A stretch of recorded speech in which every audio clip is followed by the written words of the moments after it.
Welcome.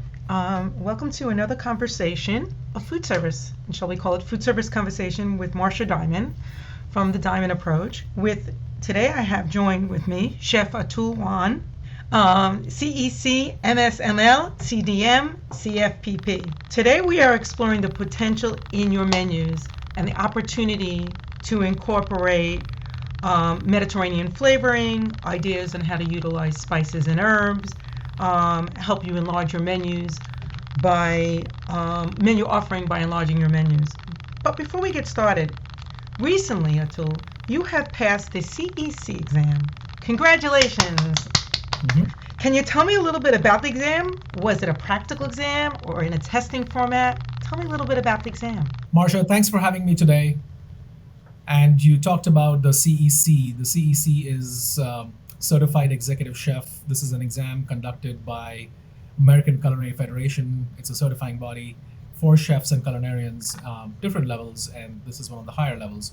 So it took me a few years to get down to this. It had been a dream of mine, but it's basically a proof to the rest of the community, our industry, that I have certain proven skills. Some people don't get it, doesn't matter. But What was the test? Was the test practical as well as testing? Some of our listeners would be curious. What kind of test does Sure. the CEC have to take? Certified. So the CEC exam involves two parts. There's a written part. It's pretty intense. You have to have certain prerequisites. You have to go through classes. You can do it online, and then there's a written exam. It's a multiple choice at a computer center. You go and get it done, and that actually took me almost 2 years to complete the coursework and finally pass the test. And then you get more time to do the practicum, which is a 3 hour, 15 minute practical test. You are judged or you are proctored by three or more ACF certified proctors. It's very intense, something like I've never done before.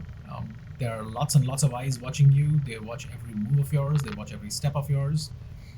You're afraid, I've cooked for 25 plus years and you're afraid of burning a small piece of chicken. As something as simple as that, you're afraid of, is your spinach clean and there's no dirt in that? And then finally comes down to plating and you feel like, oh, is my plate looking clean? Did I use gloves? Did I follow sanitation correct? So it's very intense, covers nutrition, covers food quality, cooking, timeline, pressure.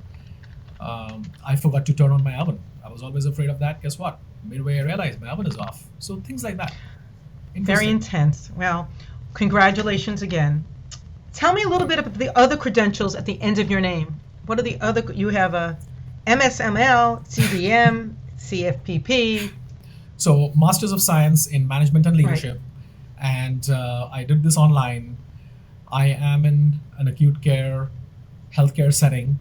And for moving up the ladder, if you may, I decided to spend the downtime in COVID and do a master's program while I was doing my CEC. And right after I had done my CDM, which is a certification in dietary management. So I'm a certified dietary manager along with a certified food protection professional. Wow. Wow. Mouthful, and it just happened. Family support had been incredible because we have kids, and my wife had to take care of them while I was sitting in a room and studying. So the credentials has allowed you in your advancement of your job and to continue advancement, the more credentials to learn more about, the more I would presume that it's going to continue your route or your journey, your culinary journey. So let me ask you something. How did Absolutely. you get started as a culinarian? I come from a family of business people and professionals back in India, and when I grew up, hospitality, as the Western world, if I may, sees it, and food were integral to our house. We always had visitors. Food was obviously a big part of it. Taking care of guests, whatever form, just being warm and welcoming and making our home comfortable enough for them to visit us again and again. That was how we were raised. That was the nurturing environment I grew up in, and that led to this love for food between my obviously grandma and mom, uncles and aunts, and food all the time. And some crazy thing happened. I decided I want to cook for a living. Uh, Back then, it wasn't very common, especially in India. And did a lot of research, went to hotel school because there were no culinary schools Right. then. And there I found out about the Culinary Institute of America in the US. And my instructors there helped me go into a formal culinary program at the CIA. And since then, I've been pursuing this career. Wow. So they got you into that program and helped you, guidance and Yeah. that.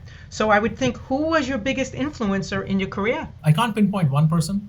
I would say it's a bunch of mentors over the years, starting from hotel school. Instructors do have an impact, especially when you're serious and passionate about a subject that you're studying. If you go to a college just for the heck of it, then it's a totally different story. But I was pursuing my passion, and I was really fortunate enough, blessed enough to do that. So, on that note, once I started my career in the US, I got to work with some really tough but extremely skilled, intense people in the US. And those first few executive chefs and chefs in the industry, they who mentored me really honed and directed the way I cook today, the way I work today, and my thought process.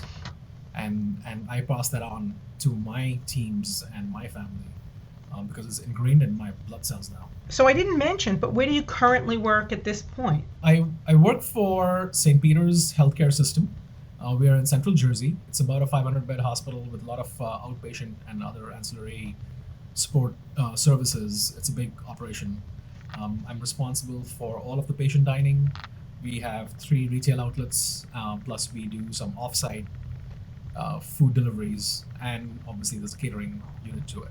At home may be different, but I want you to tell me, what is your overarching cooking philosophy? So because you do 500, you have staff there, you have outpatient, you catering, fundraising from the work side, and home side you may have your culinary background, your infusion, your upbringing. So how do you merge the two in your cooking philosophy to have good, healthy food as well as foods that nurtures and gives a good experience? This question or this concept that you're talking about has so many different answers, so many different tangents that one can get into, right? Cooking philosophy. Cooking philosophy evolves over time. Mine has too. So from the 2000s, Y2K, to now we're in post-COVID, recovering from COVID, back and forth. Especially in healthcare, we get to see a little more of the impact of disease, COVID, health. I'm fortunate again to work with doctors and professionals, clinicians who know their stuff inside out, who live this. I see people who are 60 years old and they look like they're 40, and I'm like, oh, you can't tell the age. But besides that, they have an exercise regimen, they have a diet regimen, and I love eating. I love feeding. And the good part is, even though these people, they may not eat gobs of food, but they know how to eat. And so I get to talk to and interact with these people and what they practice, why they practice, and how they practice. And that has influenced my cooking style, my culinary outlook, and my culinary outlook for the future as I see it. There was a time when it was all about butter and bacon and let's deep fry everything. Well, those days are gone. Yes, there's a place for butter, there's a place for bacon, and for deep frying. And I'm not beating up fats. There are good fats, but how you use it, what quantity you use them, and when do you use them? That's the key part. How do you balance all this stuff? And yeah, I might sound very cliched from a dietetics perspective, but many chefs don't think of that. My family doesn't always think of it. You mentioned home. Well, cooking at home is very different. It was very different. My wife was raised up in a very carb heavy, high fat environment, cooking environment, if you may. And now, she detests processed foods. If I bring home a bag of chips, I love junk food. So I do love junk food, I'll have to say it. If I bring home a bag of chips, she's like, well, keep that out. Don't let the kids see it because they're going to eat it. How do you stop them? Ice cream. Ice cream is a treat. 5 years ago, ice cream was not a treat. It was like, ice cream, just another day of life. Today, ice cream is a treat. You get 2 to 4 ounces of ice cream, and that's enough. Maybe once a week, if that. But you got to work it out. So the greens are important. The different colored vegetables. How do you balance the nutrients between the vegetables? My son is 5, and the best part is that they hear about it in school, they hear about it with their friends, and they see it at home. So it's great when he says he wants spinach. And we're like, wow, okay, you want the spinach and you'll eat the spinach? Sure. And don't bring your work home and don't bring your home to work. Well, I get to bring my work home Right. because I can talk about these things. I can talk about, hey, my dietitian today said this, or this is what I saw and this is what I advised a patient. We see, and I personally go to see a lot of patients, and we get a lot of patients who've been told, stop your sugar, cut down your salt, cut down your fat. It's sad because they've been used to this high fat, high sodium, not so nutrient intense diet your whole life. And suddenly one fine day, a doctor comes to you and says, oh, by the way, you just had surgery and XYZ, and from tomorrow you can't eat salt. It's a shock. It's more than a culture change. It's Right. that lifestyle change. And people can't take it. So in our personal lives with my family and myself, and then extending that arm into work and vice versa, it's really helping us because I can practice what I preach and the other way around. So you made some good points as far as it's not one or the other. It's kind of the idea is integration of philosophies, integration of creativity. The more we educate our youth, schools, universities, even in retail, healthcare, elevate healthcare, food service, restaurants, the more we get out the messaging of better ingredients, different type of cuisine, plant-based, the more we kind of food as part of their health and wellness and healing and integrity. So again, if we start on that journey, yes, you can have a treat, cakes, moderation, but it's what we choose. So how do you find the balance between expressing your menu creativity and maybe reflecting a menu focused on a regional cuisine or incorporating that? I mean, you've got, I know you personally, I know you very creative, and sometimes you get handcuffed, whether it's because of food cost goals or it's a regional area or it's a supply chain challenge. So in today's world, how do you keep your creativity and offer the best options? How can you do that, or how will you be doing that? The creativity going, another word that people use in the corporate is innovation, right? Innovation, And innovation. Mhm. right, if I want to say, it's a couple of factors here. First, keep your mind open, Mhm. because as the culinary lead or leader in the operation, be it at home, it's actually more tough at home than at work, to think about a different menu. How do it's like we're part of food service is the cafeteria business, right? So be it a university, be it BNI, be it healthcare, schools, you're feeding the same clientele every day, year after year, month after month. At home, you're feeding the same family every day. How do you keep it exciting? When you ask the kids, and I'm sure many people on this forum will resonate with this. Hey, what do you want to eat today? I don't know. And then you go make what you want. I don't like this. Well, I just asked you. Didn't I ask you what you want to eat? How many homes have that problem or challenge or whatever you want to tell me that is? Ours, when I grew up, that was an issue. Till today, it's an issue. My wife asked me, what do you want to eat? I never have an answer. Because after living as a bachelor, living under mom, working in the culinary industry, I've learned you better eat what comes on your plate. So that is one piece. But that also helps me keep an open mind. And the second part is thinking outside the box.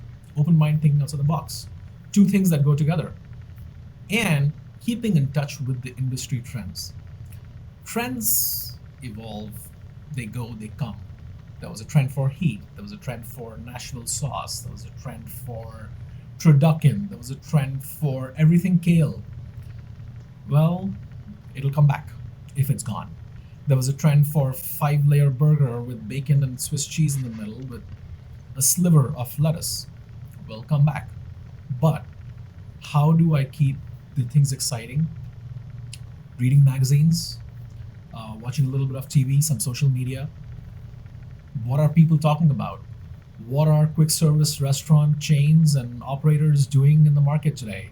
So if a chain is going to say, well, we're having donut pudding, okay, that's going to be the next thing on our menu. Um, Make sure it's portion controlled, delicious, satisfying for my guest base, be it patients, be it uh, paying customers, be it employees. And once that shelf life is gone, once that product is over, you move to the next one.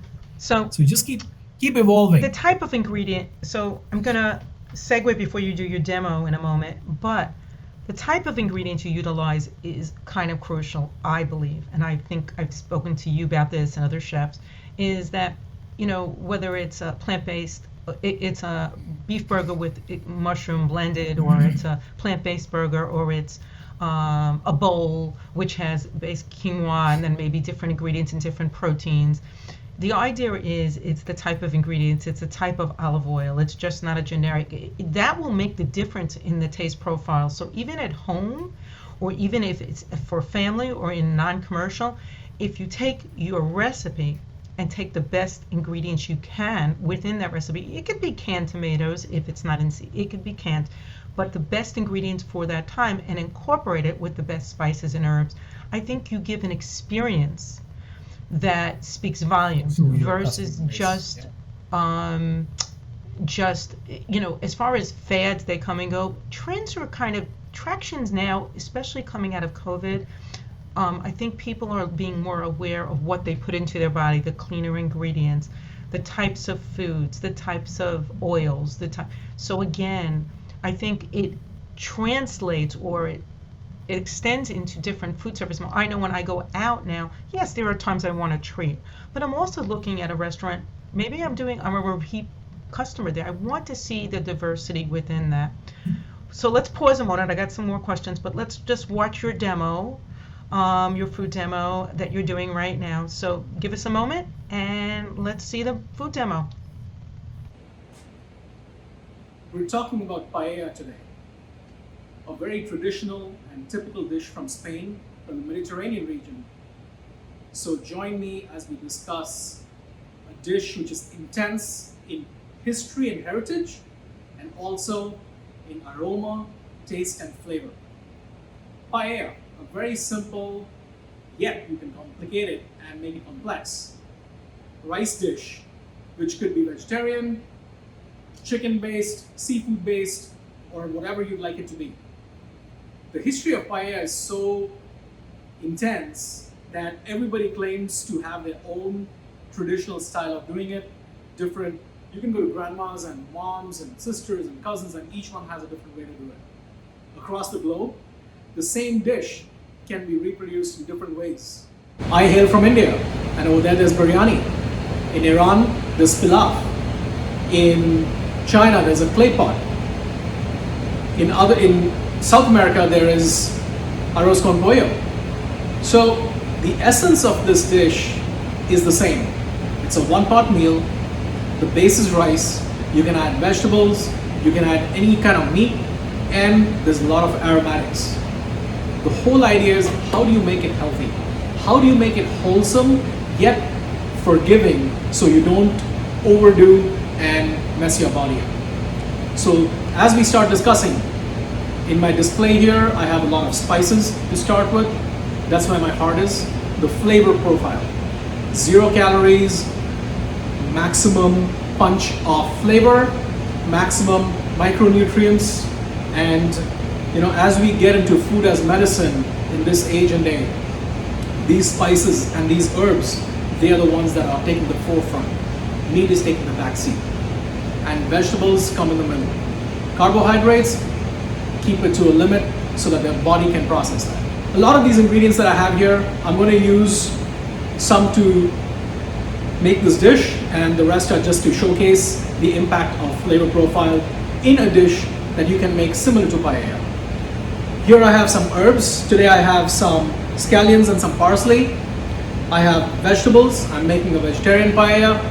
and I have some spices that I got from home to display how you can concoct the recipe and make my style of paella, or if you're making a different rice dish, just a flavored rice dish, you can use anything just to get that burst of flavor and aroma. In paella, supposedly one of the most important ingredients is saffron, right here. My favorite spice, grew up with it. It's so aromatic, extremely aromatic. As it sits here, I've taken a few fronds. I can just smell it. It's filled this whole kitchen that I am in, and very light and delicate. We could do a different session on this some other time, but I'm going to show you a few tricks on that. So let's just get started first. In paella, you don't use a long grain basmati kind of rice. You use a kind of short grain. Arborio is fine, or rice from Spain. And here I have just regular Uncle Ben's. I want to make it simple. Basically what I have in my kitchen, that's what I'm using here today. And we're going to start with aromatics. So I'm going to use some onion, garlic, some whole spices to get the base going. I do saute the rice, set it aside, and then if you had chicken or shrimp, you would sear it, place it on the rice, cook it all together, and then the rice would fluff up. But today I'm going to just use vegetables. So the trick that I have done is I've soaked my rice, voila. I soaked my rice for 20 minutes, washed it out, soaked it so it absorbs water, helps it to cook a little faster. But that's not the essence of what we're talking about. We're not talking about rice cooking. We're talking about the impact of flavor, of aromas, and how that helps our cooking style, our eating style. The idea is, how do we use less salt, an optimal amount of fats? I'm not saying less fat, optimal amount of fats, right kind of fats, to make our dish, make our health better for us. In this pan here, what I'm going to do, I'm going to set this dry rice away. I'm going to add a little bit of olive oil. Again, olive oil is a misnomer, right? Everybody thinks, let's do everything with olive oil. First pressed, cold, virgin, extra virgin. There's so much to it. I mean, the industry of olive oil is trillions of dollars, but I'm just using an extra virgin olive oil because I'm not frying with it. I'm not doing a whole lot of intense cooking with it. We're just going to saute some spices and some aromatics, my peppers and onions, etc. And then we're going to incorporate that in the rice, which is going to add to the flavor. So, a little bit of olive oil over here. You can see it shimmers in my pan. The pan's getting hot. And as that gets hot, we turn the heat down a little bit.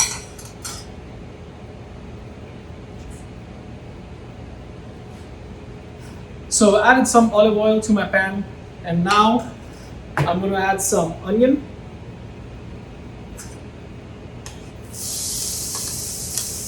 Saute the onion. While I add my onions, I got some whole spices going.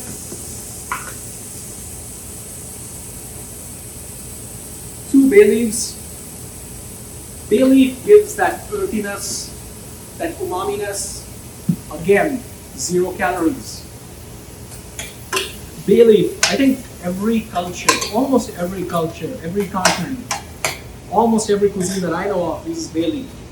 From savory to non-savory. In desserts also you have bay leaf to give that hidden back flavor profile at the back of your throat. And it comes out beautiful.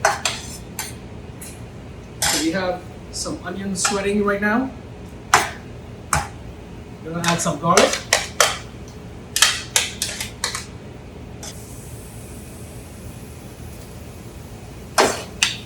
So at this point, my onions and garlic have sweat. I put some bay leaf in it. I'm also going to add a little bit of sliced shallots.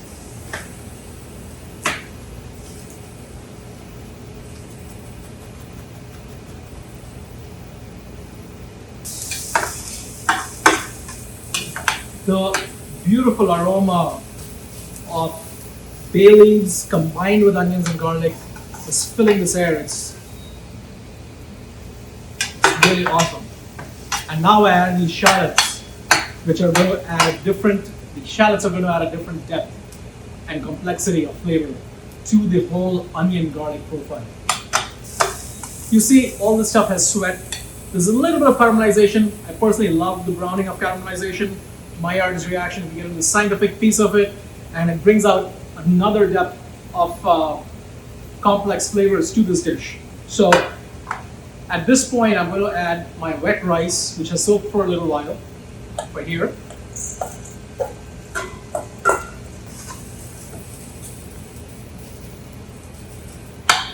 I am coating the rice with the oil, with the onions, with my aromatics, and almost sauteing the rice, but not actually cooking it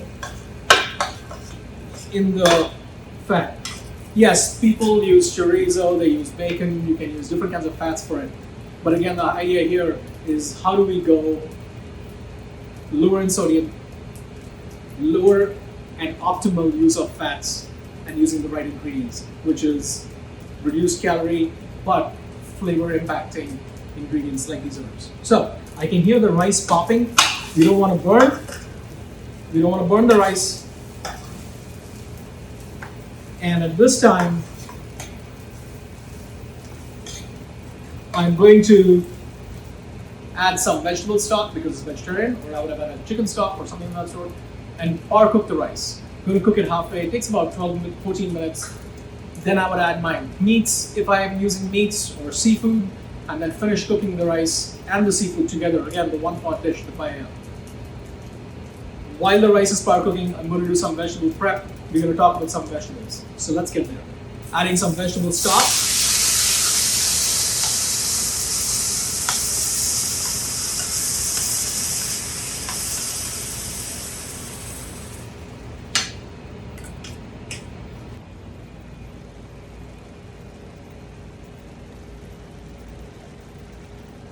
You can see it simmer the rice in the broth with the ingredients.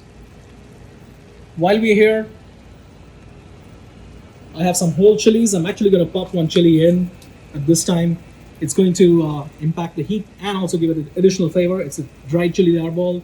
So the chili here, paellas are not really spicy, but I am adding this chili over here. It's not going to make this dish spicy. It's just going to give it a kick. Here I have some cardamom over here. I have some mace, which is on the outer side of a nutmeg, black peppercorns, and again, these are all aromatics, flavoring ingredients. And this is my plethora of spices. While we're on the topic of paella, I want to share a secret with you. Some people know it, most people don't. How do you get the maximum flavor out of saffron? Saffron, sacred, holy, delicate, extremely feminine, love of my heart, one of the most favorite ingredients outside of chocolate that I would almost die for, saffron. Integral to Spain, Afghanistan, and some of those hilly areas, comes from the frond of the flower. And here we have saffron. So what I'm going to do is a warm pan, I'm just putting it next to my cheek to see how warm it is. We toast it lightly, and then we add a little bit of milk. People add wine. I'm not into that. Because it's sacred to me, you add some milk and let it bloom. And the flavor comes out, the color comes out, and that's what we're going to incorporate into a paella. So, the pan gets a little more warm. I'm going to get my milk, and we'll be ready. The pan is really hot right now. This is my bag of saffron. I'm holding it away. Put the saffron in. Quick twirl. You can see it pop almost. You don't want it to burn. I can smell it. The smell is really strong right now. It gets dark, and here goes the milk. You see how that color popped right away? If you don't do this and you just sprinkle the saffron, you don't get that intensity of color. So that's what I wanted to share with you today. How do you use spices? Same thing with herbs. How do you use the herbs to get the maximum bang for the buck when you're making a dish? We don't have to cook this a whole lot. This is enough. We're going to set this aside. The milk will keep extracting, the warm milk will keep extracting the flavor and the color from this saffron as it sits, and we're going to use that later on.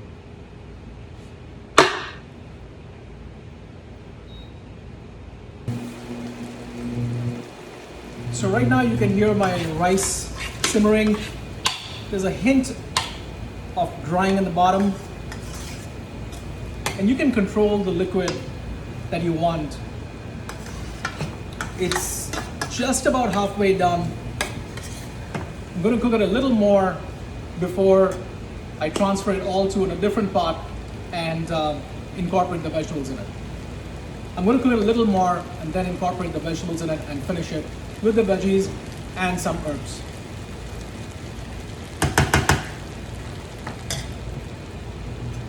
While the rice simmers, I'm going to work on my herbs, which are my favorite part for finishing any dish. Herbs are my favorite part for finishing any dish, and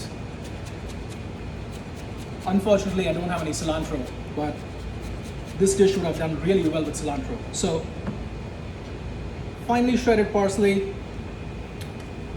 I'm also going to use the parsley stalks, cilantro stalks, basil, whatever you want to use. Here are my scallions, giving that grassy onion flavor, obviously used very extensively in Asian cuisine, regardless of the country. But I also use them in making a South American sofrito, which is like a chutney from India, like a pesto, a marinade, a sauce, or whatever you want it to be, because it gives that onion without adding the onion, the real onion, and it also gives a color profile and a different herbaceous grassiness to the dish, which gives that freshness when you're presenting a dish. But that's sofrito. So digressing from that, let's get back to our main dish over here. Today we're going to use some shredded Brussels sprouts. I'm going to be working on some yellow squash. You know, people say don't use this, don't use that. And my take is, why not? I'm not making a traditional dish. I'm just working on something wholesome.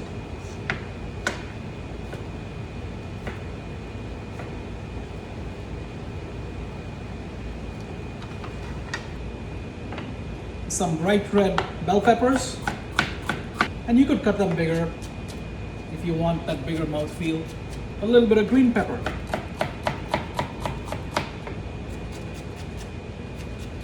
There was a blog online that said, don't add beans, please don't add beans. Well, I'm adding fresh green beans. For that next level of umaminess, earthiness, to give it that meaty profile, I'm going to use some sliced mushrooms, and another very important ingredient in paella is the use of tomato.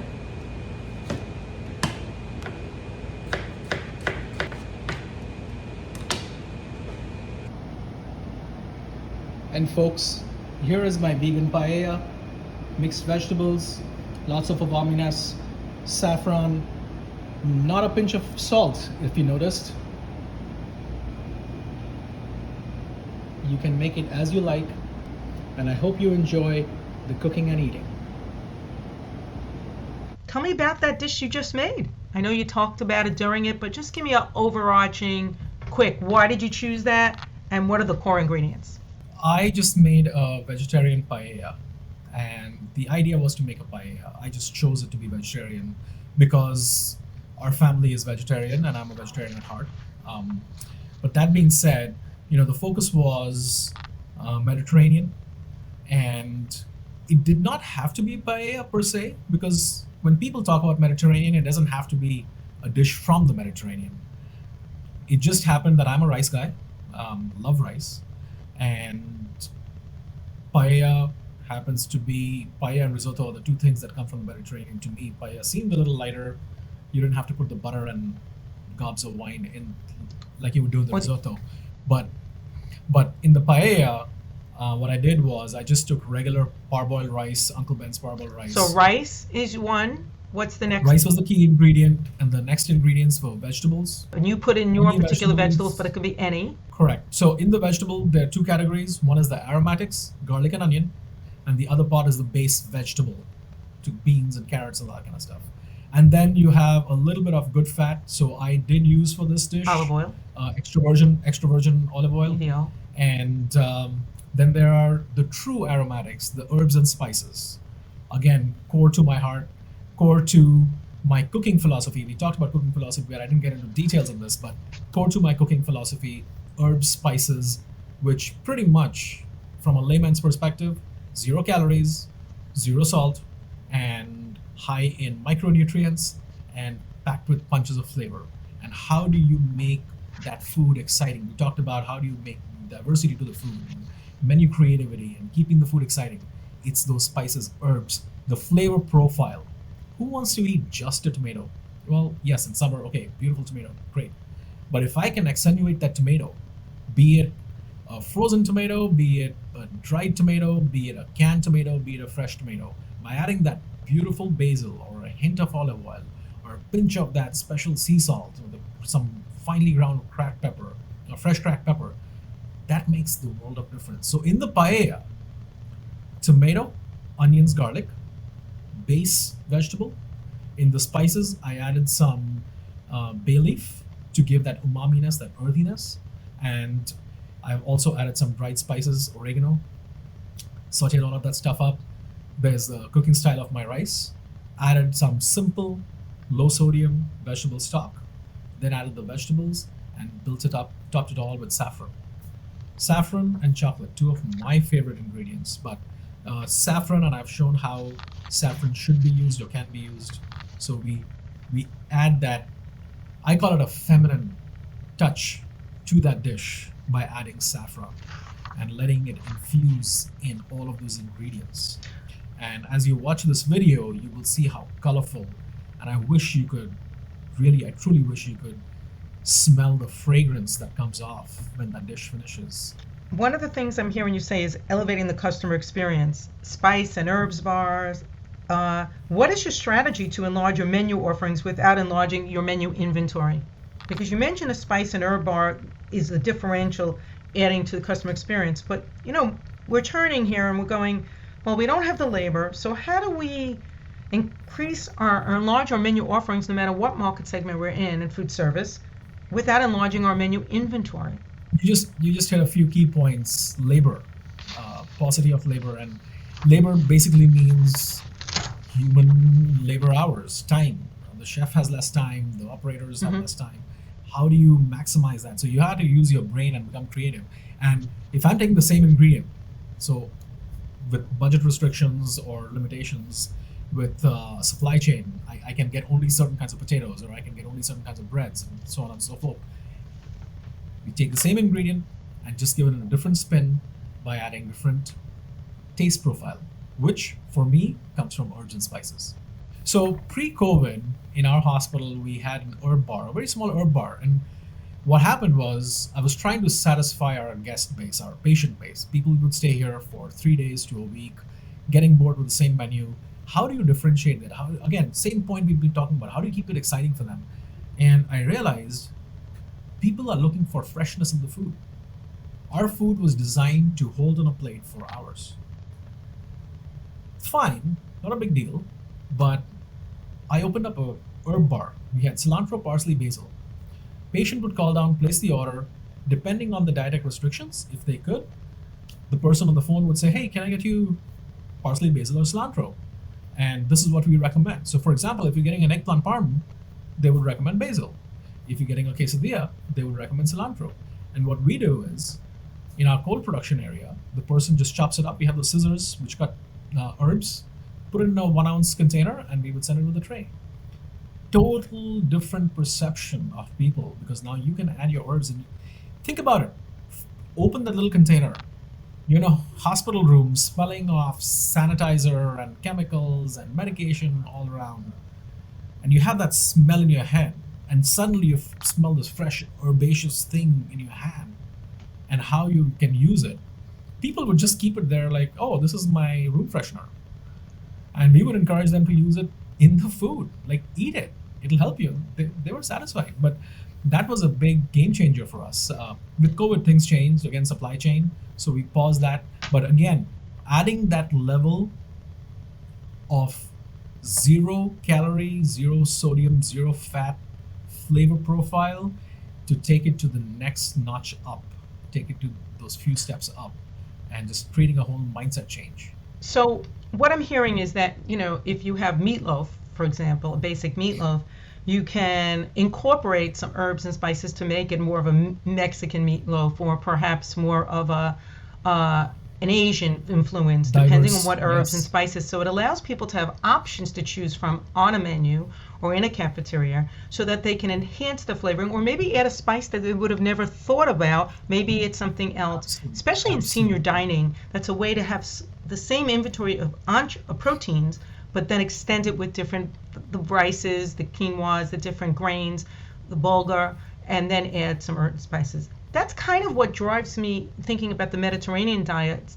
lifestyle cuisine, which offers herbs and spices and more fruits and vegetables, some proteins, but not, they're really using that core kind of ingredients.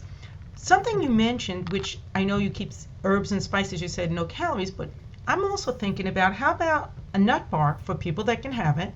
How about a nut bar or pistachio and walnuts? We put into salads the same type of nuts. Perhaps it would be herbs, spices, and nut bar for people that are allowed to have obviously nuts, but it doesn't have a peanut. It could be a tree nut of a different sorts.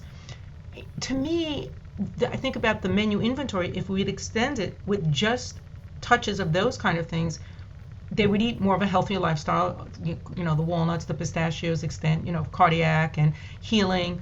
And it would allow people not to have the mundane thing. When you have a salad at home, which I'm sure you get the salad packets, let's say. Let's say you get already cut up, and it comes Hmm. with a pre-existing kind of nuts dressing. But if that same salad came cut up with no dressing, and you had pistachios and dried fruit or whatever, and you added to it, it gives you a different profile because maybe every day you have salad, but if you have different, it kind of takes the texture, it takes the taste, it gives you a feeling of better eating, more healing Yep. versus just types of lettuce, and maybe fruits, maybe fruits. Yep. So is that something that you think chefs, especially in restaurants or healthcare or should be thinking of so that they, because you reduce labor, but you have these things pre-prepped, it doesn't mean you do every herb, every spice, every nut, but it means that you take a look at it and what would make sense to enlarge that experience. Does that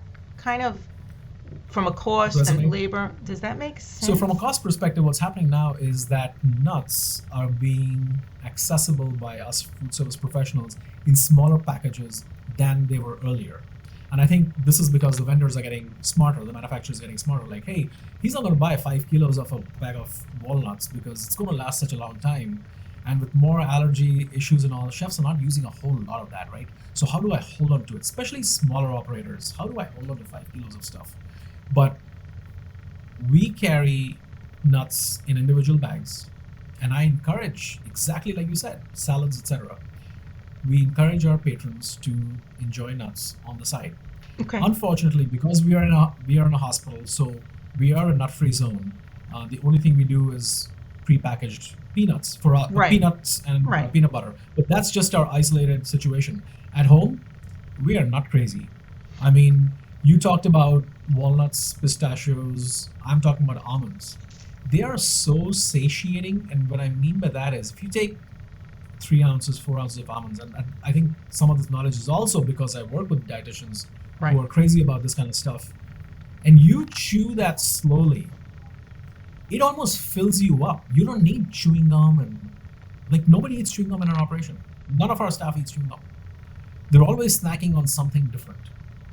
So if you take one almond at a time and keep chewing it and keep chewing it, and if you practice that, your lifestyle will change. And I suggest you take that practice and propagate that with your guest base. And believe it, I talk to my patients about this kind of stuff. And people don't know.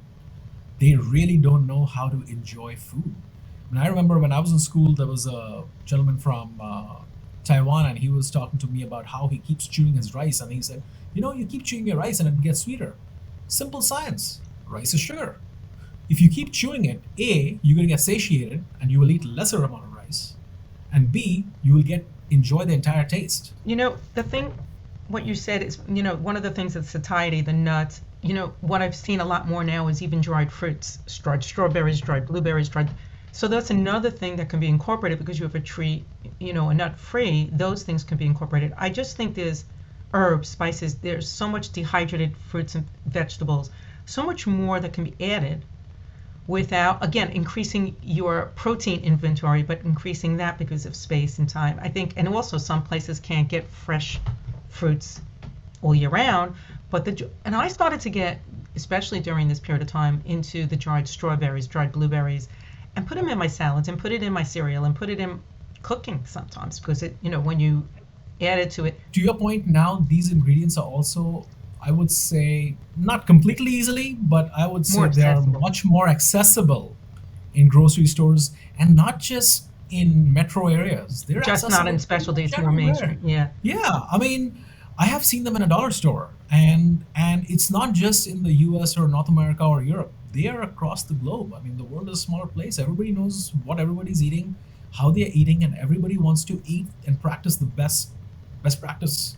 I could speak to you for a very long time, but since we're coming to our kind of end, I got a few more questions because this could be 2 hours of food conversations, and Atul and I have done that. Um, so tell me, what about the Mediterranean diet lifestyle resonates with you for work, for your patients, for your staff? What resonates with you? And then what are your top two tips for boosting flavors with spices and herbs? I think the first thing that comes to mind is the balance in ingredients. So when I say balance in ingredients, it's the balance in. I look at colors, right? Colors of ingredients, so that balance, and the minute you look at that, it has a full-blown nutritional impact to it.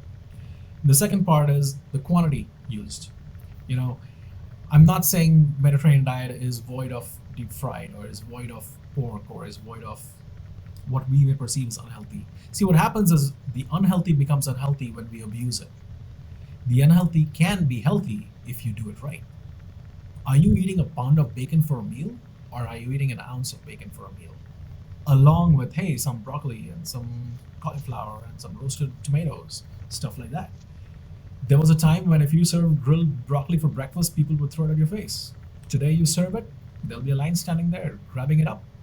Very different mindset. So what would you say the lifestyle as far as, there's, we're talking about using EVOO, we're talking about fruits and vegetables, they're doing grilled lettuce, we're talking about eating more plant-based items, fresh, it doesn't, well, more diversity, more herbs and spices so that you have more powerful. So in personally, I know you have a little bit more, flexibility, but when you come to your facility in healthcare food service, you're more contained when it comes to labor and cost. So what would be your top two things that you would say to infuse that kind of Mediterranean offerings? How to elevate the experience? If you had to take time, I know you have a lot because you've said it, and also in your demo, you've shown a lot. But if you had to say top two, someone said, I want to institute two things or three things, what would you say to do tomorrow to get that Mediterranean, which again, it's that more fruits and vegetable plant-based. Yes, we know everyone should be eating in moderation more of that, but we're trying to promote more healing, more of that. So if you're the chef saying to your dietitians who already know some of this, we hope, or your rest of your culinary team, we want to do this because this is the trend of healthy or food as medicine eating. What would you say? My suggestion, have a colorful plate. The green, the red, the orange, the white, and the brown. Don't have it all brown as it used to be. It's very important for that. Second part, flavor profile. It's not easy to cut down your sodium and fat, but that's a global epidemic. Sorry if I'm talking off No, culinary, it's but good, but so the herbs and remedies. spices would allow you to do that. Your Exactly. herbs and How do spices I let you. my sugar, salt, and fat? Top three. You don't need to go anywhere else. Just top three. Perfect. The only way to do that is herbs and spices. And okay, I'm Indian, and I keep saying this cliched sentence of mine is, "Hey, I got spices in my veins." Well, yeah, I got it. Moving on. It's not about that. The world is so small with social media, with access to so many international stores.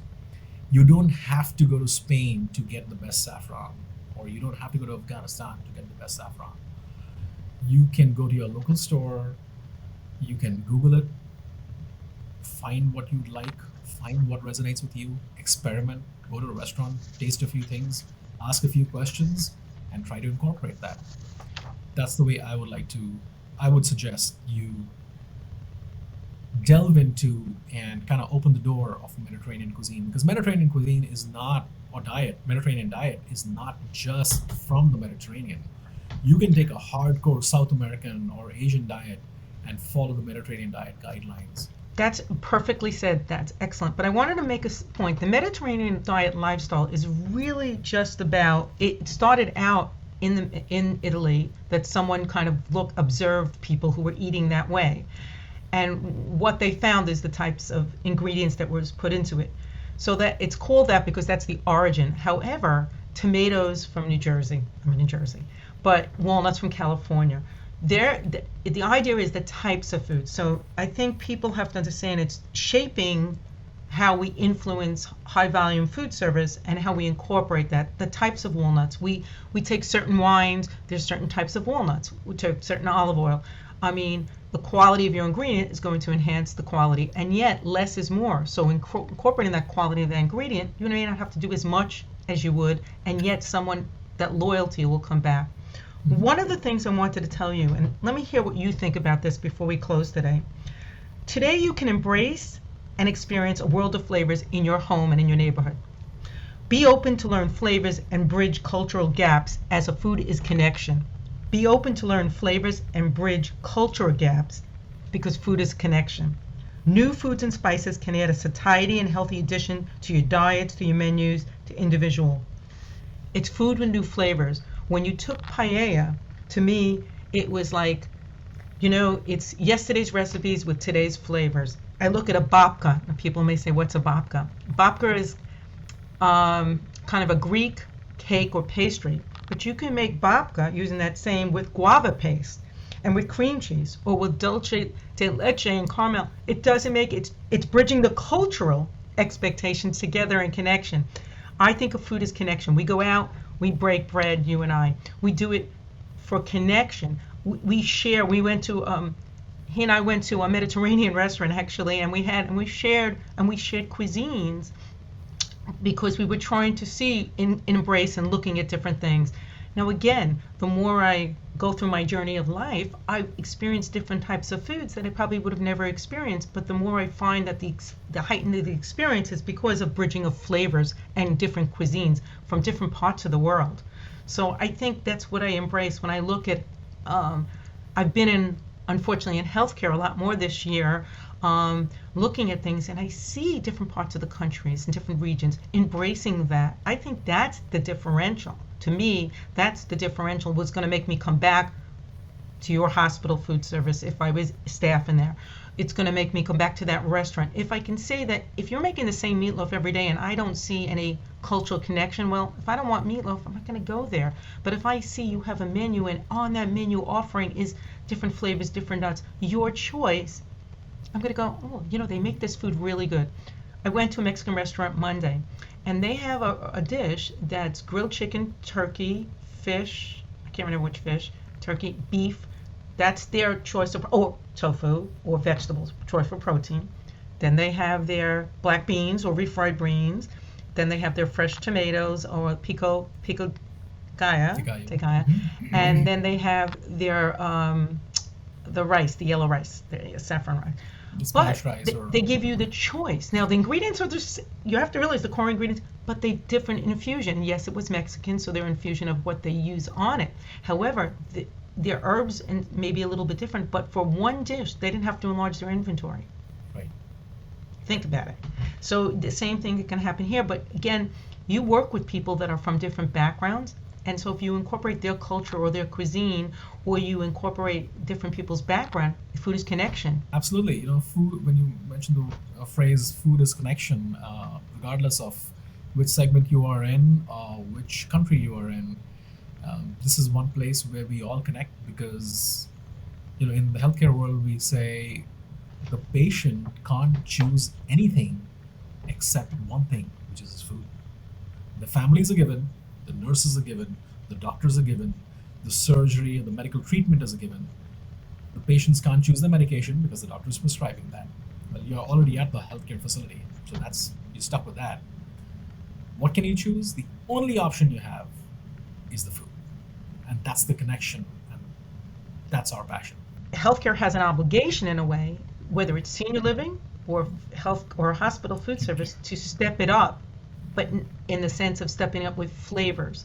And you've taught me that when you did the urban spice bars, when you were doing that, I was just amazed. And I know that you and I've talked about this, that urban spice bar for patients in retail. To me, that just opened my mind even before I kind of embraced more Mediterranean. But that, so again, I think, when I look at what you're doing and what you try to do and how you're incorporating it, yeah, so that paella was a perfect dish to kind of do that. Thank you for doing that demo.